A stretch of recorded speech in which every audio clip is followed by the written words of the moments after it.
வணக்கங்களே. இந்தியாவில் சாலை விபத்துகள் அதிக அளவில் நடந்து வருகிறது.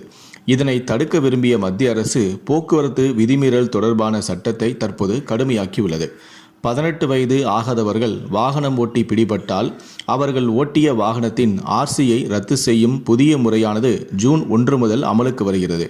பிடிபடும் மைனருக்கு 25,000 ரூபாய் அபராதம் விதிப்பதுடன் 25 வயது வரை அவர்களுக்கு ஓட்டுநர் உரிமம் வழங்கப்படாது உள்ளிட்ட பல அதிரடியான சட்டத்தை மத்திய அரசு கடுமையாக்கியுள்ளது. இதை பற்றி விரிவாக தெரிஞ்சுக்கணும்னா இந்த வீடியோவை ஸ்கிப் பண்ணாமல் கடைசி வரைக்கும் முழுமையாக பாருங்கள். இந்த வீடியோக்குள்ளே போகிறதுக்கு முன்னாடி இந்த வீடியோக்கு ஒரு லைக் பட்டனை ப்ரெஸ் பண்ணிடுங்க. இது வரைக்கும் நீங்கள் என்னோட சேனலை சப்ஸ்கிரைப் பண்ணாமல் இருந்தீங்கன்னா மறக்காமல் சப்ஸ்கிரைப் பண்ணிக்கோங்க. கூடவே அந்த பெல் சிம்லையும் மறக்காமல் கிளிக் பண்ணிக்கோங்க. சரி, வாங்க இப்போ வீடியோக்குள்ளே போகலாம். மத்திய அரசின் சட்டத்தை பின்பற்றி தமிழக போக்குவரத்து துறை 2019 திருத்தப்பட்ட மோட்டார் வாகன சட்டப்பிரிவு 199A படி உரிய ஓட்டுநர் மற்றும் பழகுனர் உரிமம் பெறாமல் 18 வயதுக்கு கீழ் வாகனங்கள் ஓட்டும் சிறுவர்களின் பெற்றோர் அல்லது பாதுகாவலருக்கு 25,000 ரூபாய் அபராதமும் 3 ஆண்டு சிறை தண்டனை விதிக்கப்படும் என்றும் அறிவித்தது. மேலும் சிறுவர்கள் 12 மாதங்களுக்கு சாலையில் வாகனம் ஓட்டுவது ரத்து செய்யப்படுவதோடு வாகனம் ஓட்டிய சிறுவர்களின் 25 வயது வரை ஓட்டுநர் உரிமம் பெற இயலாது என்றும் அறிவித்தது. இந்த சட்டமானது இன்று வரை முறையாக அமல்படுத்தப்படாத நிலையில் இருந்து வந்தது. இந்த நிலையில்தான் ஓட்டுநர் உரிமம் பெறுவதற்கு இந்திய சாலை போக்குவரத்து மற்றும் நெடுஞ்சாலைத்துறை அமைச்சகம் வகுத்துள்ள புதிய விதிமுறைகளை வரும் ஜூன் 1ஆம் தேதி முதல் அமலுக்கு வருகிறது. இந்த விதியின்படி இனி யாரும் ஓட்டுநர் உரிமம் பெற ஆர்டிஓ அலுவலகத்தில் நீண்ட நேரம் வரிசையில் நிற்க தேவையில்லை என்றும் அறிவிக்கப்பட்டுள்ளது.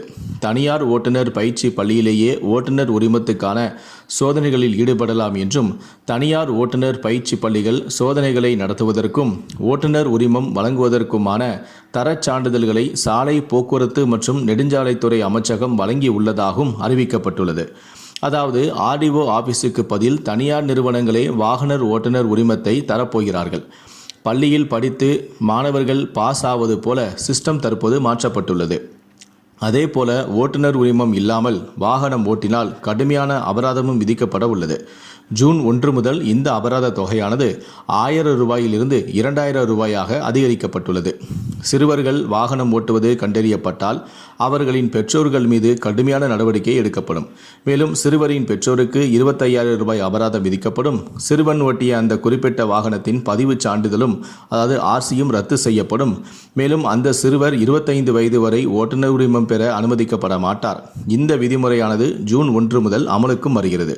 அதே நேரம் புதிய விதிமுறைகளின்படி ஓட்டுநர் உரிமம் பெறுவதற்கான சான்றிதழ்களும் எளிமையாக்கப்பட்டிருக்கின்றன. ஓட்டுநர் உரிமம் பெற விரும்பும் நபரின் எந்த வகை ஓட்டுநர் உரிமத்தை பெற விரும்புகிறாரோ அதற்கான சான்றிதழ்களை அமைச்சகம் முன்கூட்டியே அறிவித்துவிடும். அதே நேரம் ஓட்டுநர் உரிமம் பெறுவதற்கு விண்ணப்பிக்கும் முறையில் எந்த மாற்றமும் இல்லை. விண்ணப்பதாரர்கள் அவருடைய விண்ணப்பத்தை சாலை போக்குவரத்து மற்றும் நெடுஞ்சாலைத்துறை அமைச்சகத்தின் parivagan.government.in என்ற இணையதளத்தின் மூலம் சமர்ப்பிக்க வேண்டும். அதே நேரம் தனியார் ஓட்டுநர் உரிமம் பயிற்சி பள்ளி தொடங்க விரும்பும் நபர்கள் குறைந்தபட்சம் 1 ஏக்கர் நிலமாவது வைத்திருக்க வேண்டும். 4 சக்கர வாகனத்துக்கான ஓட்டுநர் பயிற்சி பள்ளி என்றால் கண்டிப்பாக 2 ஏக்கர் நிலம் வைத்திருக்க வேண்டும். ஓட்டுநர் பயிற்சி பள்ளிகள் தகுந்த சோதனை வசதிகளை வழங்க வேண்டும் உள்ளிட்ட பல்வேறு விதிமுறைகளும் உள்ளன.